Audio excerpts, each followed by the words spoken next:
Buenas, en mi última videoplática, Ciudadanas, Ciudadanos, les comentaba que el nacionalismo de Miguel Nazar Haro, aquel famoso tigre de la Dirección Federal de Seguridad, en el viejo régimen priista era un ramplón. Los académicos monárquicos del castellano definen ramplón como vulgar o chabacano. Y alrededor de esas dos palabras podemos agrupar los sinónimos. Del lado de vulgar, que es lo más duro, están sinónimos como prosaico, tosco, safio. Del lado de lo chabacano, que es más ligero, estaría ordinario, vasto, simplón. Un nacionalismo simplón o chabacano se ríe de la leyenda del cadete del colegio militar en Chapultepec que se arroja al vacío para salvar la bandera y nos bromea que en realidad el cadete se tropezó. Un nacionalismo safio nos apunta con una escuadra 45 si le contamos el chiste. Si Nazar Haro era safio para explicar su nacionalismo, imagínenselo ustedes explicando el comunismo y la Guerra Fría. No hay nada. Para Nazar, los guerrilleros que combatió son simples enemigos de la patria. Una patria que él nunca termina de explicarle a Gustavo Castillo, el reportero que escribió el libro, ni a nosotros. Eso sí, si ofendemos a la misteriosa patria de Nazar, nos la veremos con la escuadra 45 en medio de los ojos, o con el tigre en la oficina, o con fotos comprometedoras, o con el terror de ser desaparecidos. Hoy quiero recomendarles un libro que está en las antípodas de Nazar, es decir, que es todo lo contrario a ramplón y a chabacano.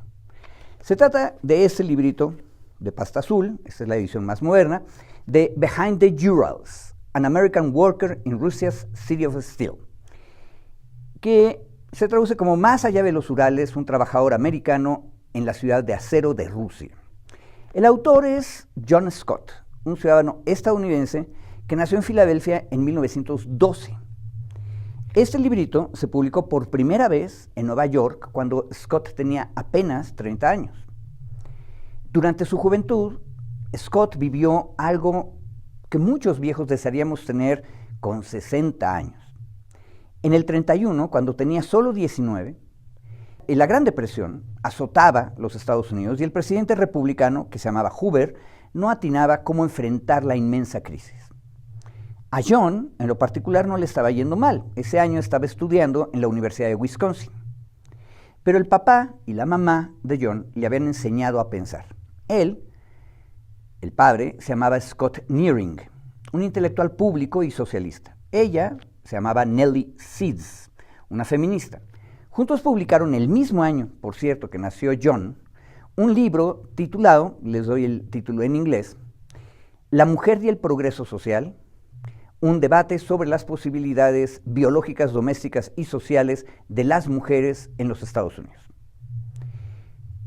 Hago la traducción, es difícil encontrarlo de por sí, y está en inglés.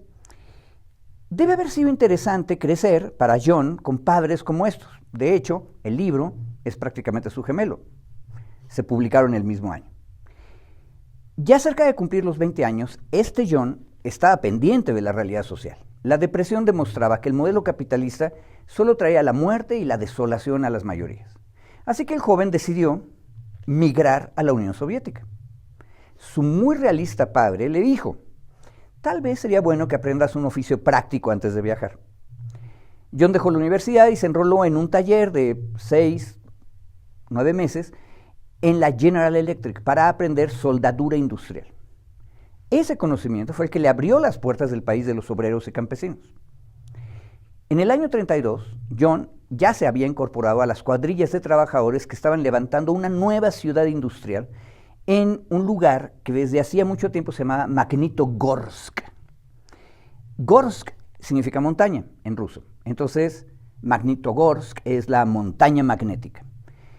En ese lugar había un inmenso yacimiento de hierro y el gobierno revolucionario decidió que ahí había que construir tantos hornos siderúrgicos como había en Pittsburgh, Pensilvania, o en Gary, Indiana.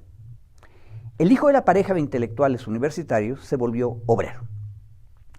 El libro, este libraco, nos cuenta las arduas jornadas de trabajo, el inclemente clima, los inviernos impresionantemente fríos y el entusiasmo de estar construyendo todos y todas las que estaban ahí, algo que no fuera propiedad de otra persona, sino de todas y todos los que estaban ahí juntos. Y nos describe John Scott a sus compañeros de trabajo, como este muchacho que sale en la portada moderna. Militantes comunistas polacos, campesinos ucranianos, hijos de jinetes basquires que venían de la estepa y un gringo loco entre ellos. La cuadrilla de Scott terminaba cada jornada, comían escasamente en la cafetería comunitaria, descansaban un poco en su cabaña y luego caminaban a la escuela cabaña. Ahí tenían que aprender a leer los analfabetos, a estudiar primaria y secundaria, los que ya leían, y a los que ya estaban más adelantados se les enseñaba ciencia e ingeniería. Es una cosa buena que el testigo secretario de esta experiencia haya sido él mismo hijo de profes universitarios. John describe cómo nació parte del sistema universitario de la Unión Soviética.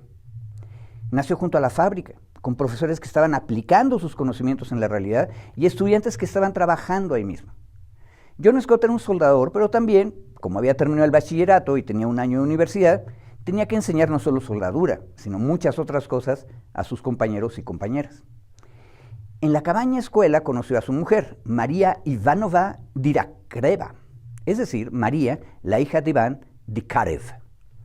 Don Iván era un campesino. El abuelo de Iván había sido siervo, es decir, esclavo. La familia había asegurado el control de la tierra durante la Revolución de 17. Hijos e hijas de este señor Don Iván estudiaron, y María, o Masha, como se le decía, estudió para maestra, era normalista, y fue enviada a alfabetizar a trabajadores en Magnitogorsk. Cuando Masha y John se casaron, como ambos eran profesores en el sitio de la construcción, les asignaron uno de los primeros departamentitos en la ciudad que se estaba construyendo junto a la siderúrgica. ¿A quién le preguntarían ustedes qué cosa es el comunismo? ¿A Miguel Nazar Haro o a John Scott? Cosa tremenda, de acuerdo a la internet y el chat GPT, este librito de Scott, de 1942, no se ha traducido al castellano. Lo publicaron hace mucho tiempo en Estados Unidos, cuando ese país y la Unión Soviética eran aliados contra el monstruo nazifascista. Y Scott acaba de regresar con su familia, con la familia soviética, a su país de origen. Su misión era asegurar a la ciudadanía de los Estados Unidos que la URSS iba a resistir el terrible ataque nazi del 41. La creación de Magnitogorsk y otras varias ciudades industriales más allá de los Urales aseguraba que los soviéticos iban a seguir produciendo cañones y tanques, aunque el Báltico, Bielorrusia, Ucrania y el oeste de Rusia fueran ocupados por los hitlerianos. Scott explicaba esto en el libro, y también describió cómo todos los pueblos de la Unión Soviética estaban construyendo juntos una nueva sociedad. Los lectores estadounidenses podían ver que había paralelos entre aquel extraño país de los soviets y vieron que cruzar los Urales y conquistar el este siberiano era algo parecido a lo que sus abuelos habían hecho cuando colonizaron e industrializaron el valle de Mississippi y el oeste. Una historia popular paralela y un enemigo común, el nazifascismo. Pero cuando estalló la Guerra Fría, este libro desapareció de las librerías. Fue gracias a la nueva generación de sovietólogos como Stephen Kotkin que volvió a imprimirse en esta edición en 2018. ¿Habrá alguien interesado en México para traducirlo al español en estos transformadores tiempos? Saber. Muchas gracias.